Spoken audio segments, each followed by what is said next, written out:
Hey everyone, welcome back to the networking series. Today we're talking about something essential to how devices communicate with each other on a network, and that is IP addressing. Whether you're browsing the web, sending an email, or streaming a video, every device you use has an IP address, which is what allows it to communicate with other devices. By the end of this video, you'll have a solid understanding of what IP addresses are, how they work, and why they're critical to modern networking. Let's get started. All right, let's start with the basics. What exactly is an IP address? IP stands for Internet Protocol, and an IP address is a unique identifier assigned to each device on a network. It's like your postal address for your device. It tells the network where to send the data and where it came from. Every time you visit a website, send a message, or stream a video, your device uses its IP address to communicate with other devices. Without IP addresses, devices wouldn't be able to find and talk to each other. IP addresses come in two versions, IPv4 and IPv6. Let's take a closer look at both. First, let's talk about IPv4.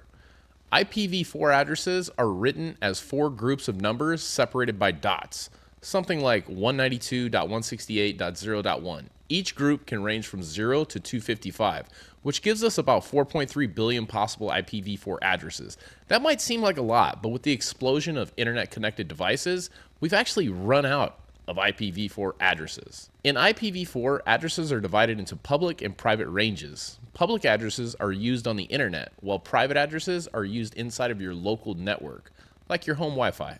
To solve the issue of running out of IPv4 addresses, we've introduced IPv6. IPv6 addresses are much longer, written in hexadecimal, and they look something like this. IPv6 allows for a mind-boggling amount of unique addresses, about 340 trillion. This means that every device on the planet, and even all the future devices, can have its own unique IP address. But IPv6 isn't just about more addresses. It also improves things like security and efficiency, which is why it's becoming, slowly anyway, the standard for modern networks. Now, let's talk about how devices get their IP address. There are two main types, dynamic and static. Dynamic IP addresses are assigned automatically by using something called DHCP. That's the Dynamic Host Configuration Protocol. Whenever your device connects to a network, DHCP assigns it an available IP address. These addresses are temporary and can change over time. On the other hand, static IP addresses are manually assigned and don't change. Static IPs are often used for devices that need to be easily reachable, like servers, printers, or security cameras. Now note, you can also do a DHCP reservation, but we're not going to dive into that here. Now, let's dive into subnetting. Subnetting is a way of dividing a large network into smaller, more manageable subnetworks called subnets. Each subnet has its own range of IP addresses. Why do you need to know subnetting?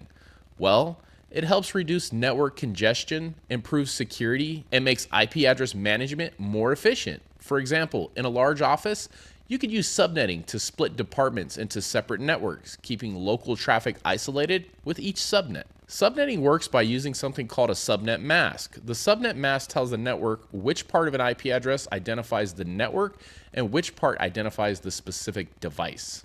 Let's take a moment to talk about public and private IP addresses.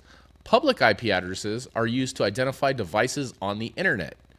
Your ISP, or Internet Service Provider, assigns your router a public IP address, and this is how the rest of the world communicates with your network. Private IP addresses, on the other hand, are used within local networks, like your home or office. These addresses can be reused in different networks, as long as they stay private. That's why your home network might have the same IP address as someone else's, but it doesn't cause any problem. Because we only have a limited number of public IP addresses, most home and office networks use a process called Network Address Translation, or NAT. NAT allows multiple devices on a local network to share a single public IP address. Your router uses NAT to translate your private IP address into a public IP address when devices communicate over the internet. Another important concept is port forwarding. This allows external devices on the internet to access specific devices inside of your local network. For example, if you're running a web server at home, you can use port forwarding to make it accessible to people out on the internet. Now let's talk about CIDR. or classless inter-domain routing. CIDR is a way to allocate and manage IP addresses more efficiently. Instead of using traditional IP address classes, CIDR allows for flexible subnetting by adding a slash notation to the IP address. For example, 192.168.1.0/24 tells us that the first 24 bits of the address identify the network and the remaining bits identify the device. This flexibility is great for creating subnets that fit your network's exact needs, rather than sticking to the rigid class-based system. Now, we've mentioned that IPv4 addresses are running out. This is known as IP address exhaustion. With more and more devices coming online, IPv4's 4.3 billion addresses simply aren't enough. That's why IPv6 is so important. With its vastly larger address space, IPv6 ensures that we won't run out of IP addresses anytime soon. IPv6 adoption is growing, and most modern devices and networks are capable of using both IPv4 and IPv6.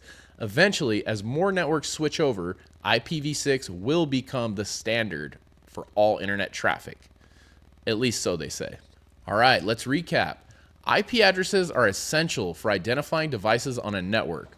We have two main versions, IPv4, which is running out of space, and IPv6, which provides a nearly limitless number of IP addresses. IP addresses can be dynamic or static, and subnetting helps us to organize and manage large networks efficiently. In our next video, we're going to take a deep dive into subnetting, what it is, how to calculate subnets, and why it's so critical for efficient network management. Make sure to subscribe so you don't miss it. Thanks for watching. Don't forget to like, comment, and subscribe, and I'll see you in the next video. Take care.